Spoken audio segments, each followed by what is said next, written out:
Welcome to the one.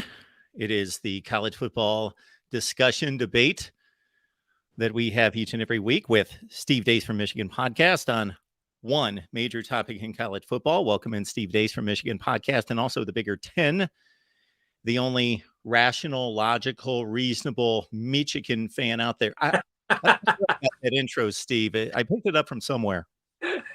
Good to see you, Mark. Happy New Year. Thanks for having me. Great to see you as well. So much is said and stated, Steve, about the relevance and meaningfulness of bowl games. And we want to remind everyone that Steve and I are going to go for about 10 minutes, and then we will welcome your sponsored comments and questions, whether, the bowl season is meaningful anymore. So I'll start us out by me stating that it depends on perception. It based on the reality is that bowl season is no more inconsequential than it ever was. If we go back to the poll era, there were only 1, 2, 3 bowl games at the most that factored into the national championship. So the rest of them were rendered meaningless if all you care about is a national champion. So there's no difference between the 1995 Liberty Bowl and the 2022 Liberty Bowl. Now, there were less bowl games, so they looked more attractive. You didn't have all these 6-6 group of 5 type matchups. However, if you look at TV ratings, if you look at the popularity of these bowl games, they get made fun of all the time because they have funny names and they're played in strange locations, and the funny names get changed every 2 or 3 years because, the Russell Athletic Bowl, which is now the Cheez-It Bowl, I did a look at that. I went through the history. I'm like, this has had about 9 names since the early 90s. So it's easy to make fun of these sponsors, the Poinsettia Bowl, all these different things, because it sounds strange and the stadiums are largely empty. But I would guess, Steve, that if we had a conference game between West Virginia and Iowa State played in San Diego in the middle of October, it'd be difficult to fill a stadium. So it's not necessarily the lack of popularity. They're TV shows, they're TV events. And therefore, most of the people we're talking to right now, outside of maybe Ohio State, Michigan fans, Alabama, Auburn fans, some certain groups that play monumental, massive regular season games, they get the most exposure during bowl season. It's an exclusive TV window. They're not competing against 12 other games at noon on a Saturday. And there's more people watching their game and getting exposure to the school and the institution and the football program in that TV window. So to me, the bowl games are not meaningless, but if the perception for any one person or the collective college football fan base is that they're now meaningless, then I guess they are for those people. You're actually not going to get much of a debate from me. I would just start with this point. Why would you want to see your favorite team and the greatest sport on earth in a competitive environment fewer times? I mean, the season's already too short. There's already not enough games. If you watch a lot of the bowl games, those teams, the guys that were playing, they seemed pretty into it, particularly the teams that won. Didn't see a whole lot of guys that won the game. They're like, yeah, whatever, man. I can jog off and, see you at winter conditioning here in a couple of weeks. I do think there are things we could do now with NIL to make them more valuable. I think, for example, that there ought to be an NIL deal for the winning team, that they get some kind of a NIL financial incentive, every player in the team, 10, 20, 30, 40, 50 grand, something like that, to provide some kind of incentive, because there's going to be a lot of guys that are very good football players, just weren't good enough to start, that will get a chance to play real minutes for the first time with guys that, step out for injury or the NFL, what have you. And I think that extra added incentive would, I think, make these games a little bit more interesting. Things are always more interesting when there's tangible cash on the line. So I think that is something that could be done in the future. But, you said it best. They're made for TV events. The TV ratings are very strong. A lot of times you have them on in the background until something gets good at the end, right? And then you kind of stop what you're doing to watch that. And I go back to what I said at the beginning. Why do you want to see your favorite team and your favorite sport less often? That doesn't make any sense to me. For me, and I believe you, and of course you will have your time to state your case, but we're woven from the same cloth in many ways. We are seeing teams match up that we would no otherwise be able to watch play. Right. Now, there's a few things I would change, and it's funny you bring up the NIL because you're giving a positive incentive. I would give a mix of a positive and negative incentive, and I don't know that this would legally stand up. So from the NIL standpoint, I would want these collectives to basically say the bowl season is just an extension of the season. It is understood that when a team qualifies for a bowl game, they play the bowl game. So this is part of the season, just like a regular season game. Therefore, you are obligated, committed to play this bowl game, and the NIL payout is going to include the bowl game. And then also from a scholarship standpoint, I, again, don't know if this is going to hold up legally, but the scholarship is a contract, and you are providing your services as an athlete in exchange for a scholarship and everything that goes with that. We're talking state-of-the-art training, nutrition, everything else involved. And these players are opting out before the conclusion of the season. Therefore, shouldn't they have to pay back a portion of that scholarship? For me, I don't have a problem with that. I don't have a problem with that at all, actually. These are contracts in some way, shape, or form, right? So I don't have a problem with it at all. I think, though, that this dilemma will only grow once we expand the playoff. The reality is we now have a playoff-driven sport. That's just simply the reality. And it was always going to end up like this the minute you got rid of the traditional bowl system. It was always going to end up like this. I don't believe we'll ever have the problem college basketball does, where a lot of people don't even tune into regular season games, because we're never going to play 40 games. This is always going to be more of a cryptocurrency than a Federal Reserve printing press. There's always going to be a scarcity of product. There's only so many games you can play, fit into the calendar, put on the bodies of the players. So the game, every time these guys suit up from August, which is when I think the season will be moved back. I do think they'll move the season back, more of a high school start now, so to kind of space things out a little bit more. And when we go from August to January now, these are still going to be games that are played at a premium. No one thinks NFL games are meaningless at all. In fact, they found a way with a cottage industry called fantasy football to make games that in any other era would be meaningless at this time of year very meaningful when you've got a player or two or three playing in that game on your fantasy team. So I don't think it'll make the regular season render it meaningless at all. I think you're actually going to see more meaningful games. Teams are going to play for seeding. Teams are going to play for buys. Teams are going to play with more of a realistic chance to get in. But that will dilute the bowl system all the more, which is why I would go back to adding some form of a cash incentive for guys to play. And as for scholarships, I'm sure we'll debate this in the future. I think with NIL now, it's time to just get rid of scholarship limits. And I know why they're there for Title IX, but do you remember when you washed your poop last summer when my algorithm had Michigan with a more talented roster than Ohio State, and I explained to you that it was because we were 4 scholarships over, and I was just waiting to see who the 4 guys were that were going to get processed. You remember that? I do. Yeah. Well, it turns out we never got rid of those 4 guys. Why? Because scholarship limits don't matter. Just put 4 guys on NIL deals. And they pay for their education out of pocket, but with the NIL money that you give to them, it's Built Bar protein bars and the BYU program. Well, we're gonna give NIL deals to the walk-ons. Well, okay, now your scholarship limit just went up 15, 20 de facto. They don't mean anything other than the appeasement of Title IX at this point, but that's a topic for another day. The reality is that the bowl games will be diluted more in an expanded playoff, but a great way, I think, to counter that is to offer an NIL cash incentive for the winning team in these games. I also think, Steve, we could benefit from a bowl oversight committee to rearrange the matchups. So maybe go through the same process of bowl selection and then have the bowl oversight committee look at it and say, you know what? Kentucky and Iowa played last year. Yeah, why are they playing this year? Right. 2018 is a great example involving your Michigan football team. Michigan played Florida for a 3rd time in a year and a half, 2 years, something in that range. LSU at the same time was playing UCF.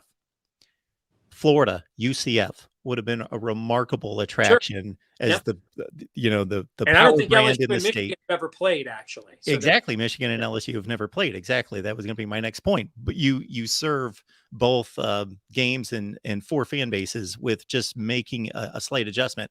I also think there could be tweaks to provide storylines, like Brian Kelly and LSU playing Notre Dame would just be intriguing. you mean the stuff the selection committee does every March that they claim they don't do, and yet when you look at the bracket, it's pretty obvious that they did? You mean stuff like that? Yeah. I do. I Yeah. do. I've largely forgot about that tournament, but I do recall covering it for a long, long time. And yes, that's what they do. And they foresee matchups two or three steps ahead. No question about that. Appreciate everybody being here at the Voice of College Football. It's, of course, Steve Deace, Michigan podcast, and also his podcast, The Bigger 10, breaking down the Big Ten and Michigan football. We do have a question coming in from Dr. Bob. Dr. Bob, we appreciate the Super Chat contribution. Love the show. Mark and love Steve's content in all areas. Question: how about my Tulane Green Wave? Don't tell me bowl season doesn't matter to the There you go. G5. Yeah. I mean, I was riveted watching that game. I mean, I don't know you know what was great about that? I think college football is the greatest sport on earth. I think the NCAA tournament is the greatest sporting event on earth. And that game it just had an NCAA tournament feel, right? That mid-major team going up against, the big name power conference team that wouldn't schedule them in the non-conference because what's the point, right? And now they get their crack at them in March and they pull the upset with the chip on their shoulder. I mean, the atmosphere there, the comeback. First of all, I was surprised Caleb Williams was actually going to play, given it looked like that hamstring was in pretty bad shape just 3 weeks ago in the Pac-12 championship game. Not only did he play, dude came out and looked every freaking bit like a Heisman Trophy winner. The closest thing college football has to Pat Mahomes, basically. But for Tulane to come back in the way that they did it, would they complete like 5 passes in the second half or something like that? Just the game was nuts. The atmosphere was nuts. It's a once-in-a-lifetime season. And I think, I'm a meritocratist, but I'm not a robber baron, okay? Like I want to entice and incentivize high achievement. But I also want to create a scenario where there's only like one person or one company or one team that can walk away feeling like they had a meaningful experience for all the blood, sweat, tears, and risk and investment they put into a product. And so that's what I loved about this. In the end, TCU and Georgia are going to play Monday night, and one of them is going to be the national champion and deserves to be. And that's the most significant season of the season. One of those two teams will have it. But it's not the only significant season of the season, as Bob points out there with his Tulane Green Wave. You're watching The One. Steve Deace and myself get together each and every week to break down one big topic facing college football, and we invite your sponsored comments and questions. So, Steve, when we look at bowl season, and this drives me crazy because with all the opt-outs, can you recall anyone prior to the Christian McCaffrey, Leonard Fournette 2016 postseason? That was the one that really caught people's attention. Mm-hmm. And it was also the number 2 selection in the NFL draft from the 49ers that went to Stanford. Can't remember his name off the top of my head. He also opted out of the same game McCaffrey did. And that's what really shook people up. And that's what throws off my metrics. And I know you are a metric guy to the hilt, even way beyond me, in terms of trying to compare these conferences. So that's another reason I love bowl season. It's let's look at these conferences and like seeded games to determine who's got the best conference and rank them 1 through 5. But now we've got this consideration of who made the game, who missed the game. Yeah, I never heard of opting out, not playing. There's a lot of guys that opt out because apparently they're worried about, being drafted in the 6th round instead of the 7th. I mean, I don't know what another 3 weeks buys you that you can't finish a game with your teammates.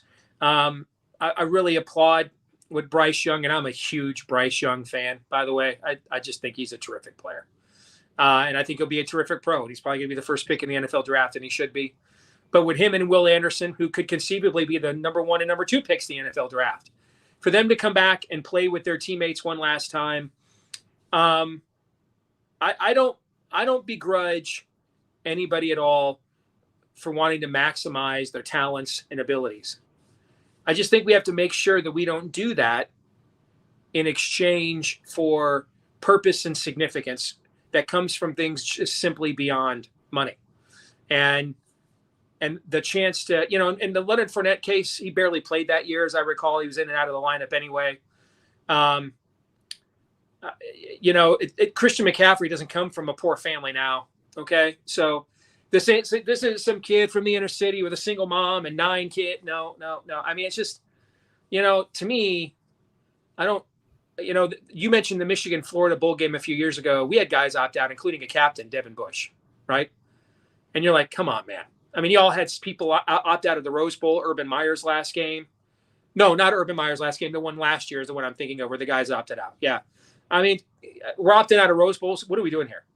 I mean, then what is the friggin' point of this? I'm not a huge fan of it really at all. And everybody points to 2 extreme examples, Jake Butt and the linebacker at Notre Dame a few years ago. And Jake Butt's like, I'd play that game again a million times if I could.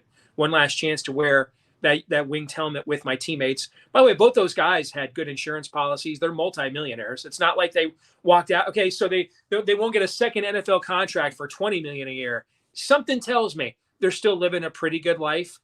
I mean, I don't know. I'm not a fan of it really at all.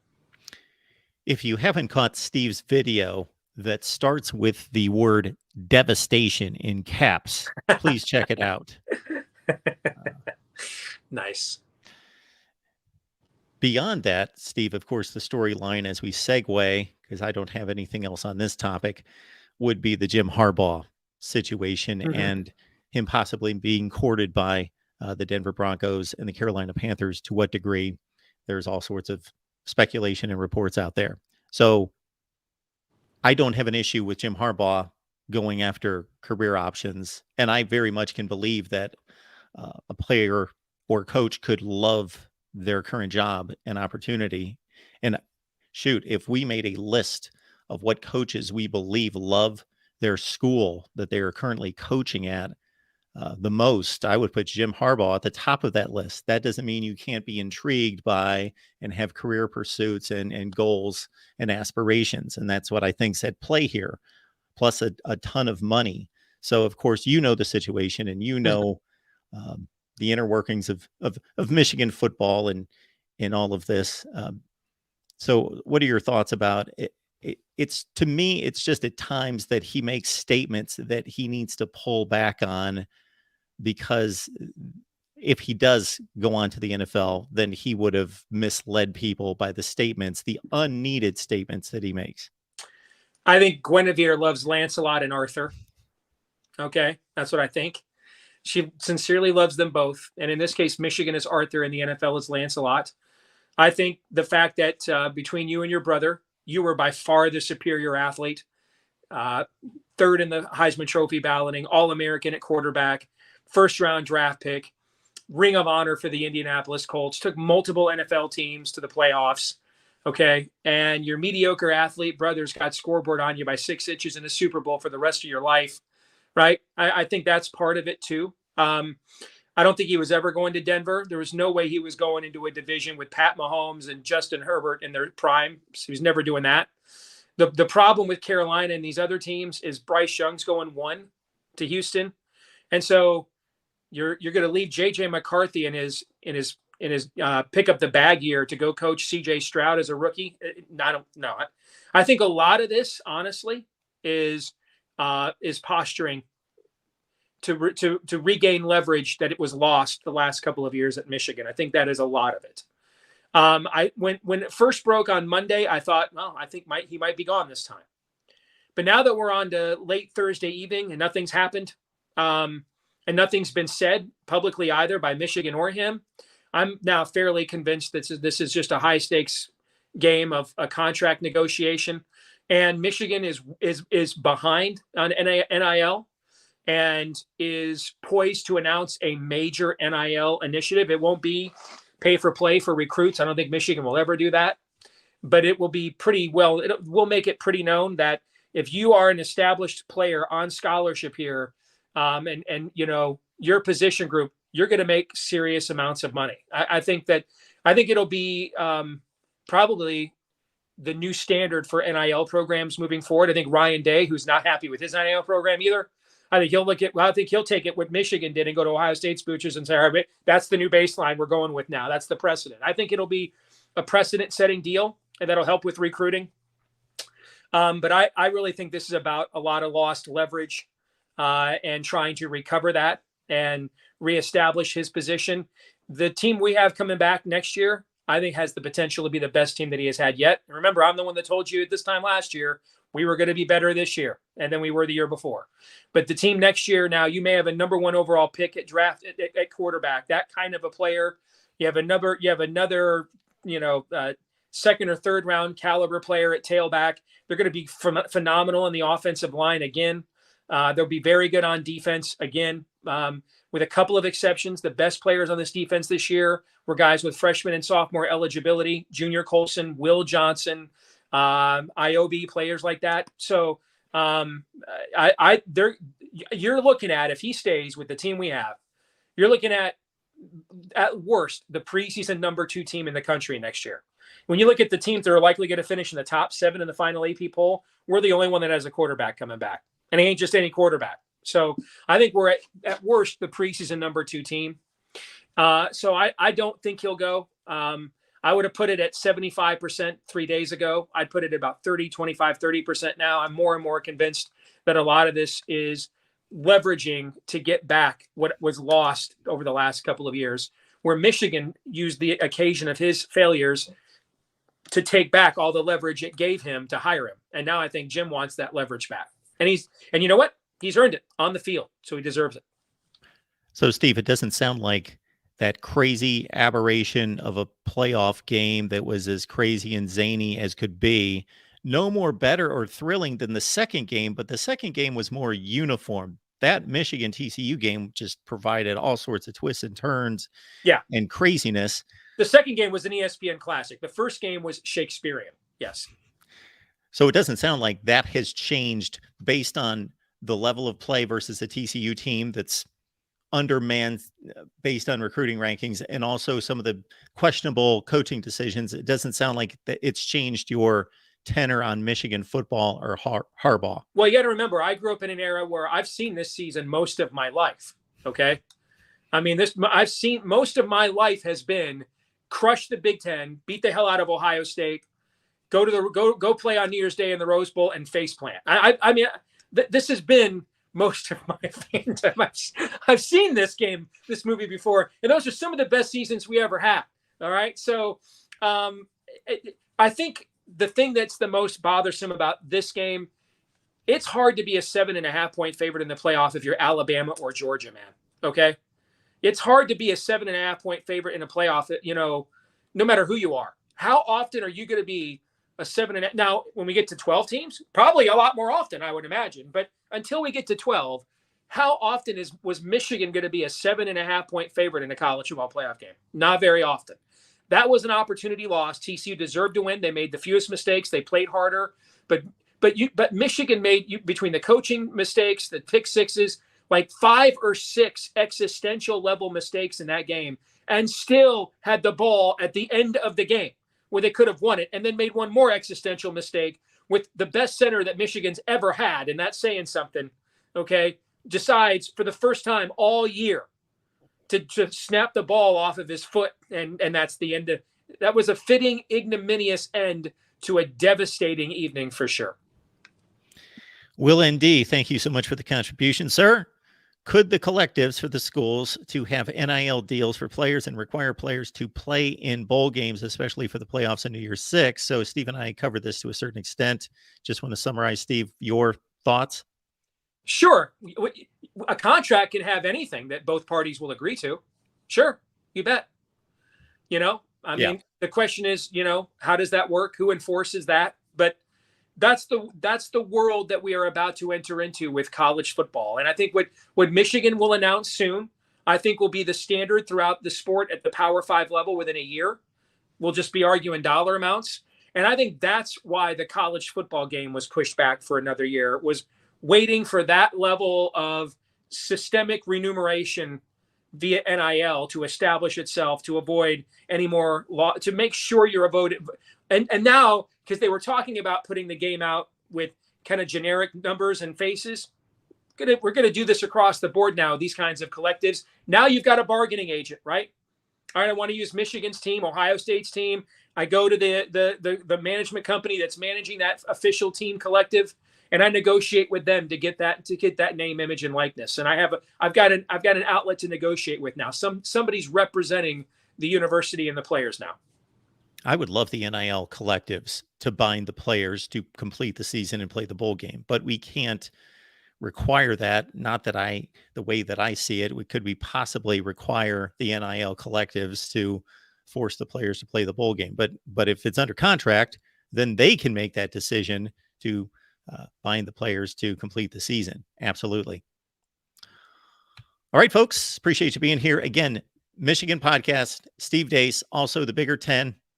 Anything in particular that you have in store for us as we head into college basketball season, of course, on the Bigger Ten and the Michigan podcast? Going to be a crazy year, man, in the Big Ten. I don't know who's good. I mean, Purdue's number one in the country. I don't know, man. Okay. In fact, it's 66 days until Selection Sunday, Mark. I can't tell you one team right now that I know for sure will be a number one seed. It is wide open. You know, when you and I were growing up, we could name the top 7 or 8 point guards in college basketball. Can you name the top 2 or 3 point guards this year? And I think it's a wild year in the Big Ten. Illinois is 0-3 in the league. It's going to be a wild year in the tournament. It's going to be crazy. So we're going to be covering that for sure. But, you know, with the transfer portal and everything else, we'll be on top of all that for Bigger Ten too. Folks, if you join us on Patreon and sign up for the Discord, you can leave your topic suggestions there and recommendations, and we will take them and include them in our weekly discussion/debate with Steve on the one. Steve, we always appreciate it. Thank you so much for making this happen. You got it, brother. Go Blue, everybody.